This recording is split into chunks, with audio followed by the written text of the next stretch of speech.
Эрс тэмдэглэл оруулахдаа багшийн журнал гэсэн хэсэг рүү орон эрс тэмдэглэлээ сонгоод эрс болон тэмдэглэлээ оруулах ээлжид хичээл болон улирлаа сонгож өгөн.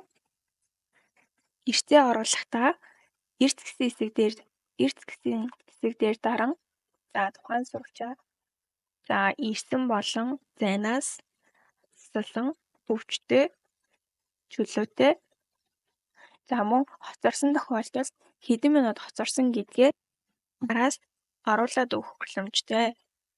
35 минут, 20 минут хоцорсон гэх мэтчлэн эрсээ оруулаад мөн эрсийг өмнөх цагаас болон өмнөх өдрөөс хуулах боломжтой. Эрсээ оруулсан тохиолдолд хадгалах гэсэн хэсэг дээр даран эрс маань амжилттай бүртгэгдэнэ. Амжилттай бүртгэгдсэн эрс маань ногоон өнгөтэй болж харагдана. Бүртгэгдээгүй эрс нар маань бүгдээрээ улаан өнгөөр харагдана. Тухайн хичээлийн тэмдэглэлээ бичихдээ тэмдэглэл гэсэн хэсэг дээр даран хичээлийн бүлэг болон сэдвээ сонгож өгөн нэмэлт мэдээлэлээ оруулан хадгалах дарснаар тэмдэглэл маань амжилттай үзнэ.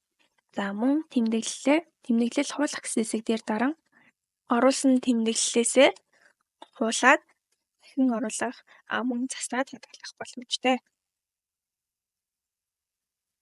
Ангидаарсан багш нар ээлжид хичээл болон хуваарь оруулаагүй тохиолдолд мэргэжлийн хичээлийн багш нар тухайн ангийнх нь эрс болон тэмдэглэл маань харагдахгүй байна. Багшийн журналын ерөнхий гэсэн хэсэг дээр улирлаараа сонгон багшийн өөрийн журнал бүртгэлийнхаа хувийг хараад явах боломжтой. Нийгмийн ухааны 9-ийн Д ангид 40 хүүхэдтэй 7 хоногт орох тооныг улиралдаа нийт орох оролт нь 16. Тухайн 16 оролтын бүртгэсэн эрс маань 16. Эрс бүртгэлийн хувь нь 100.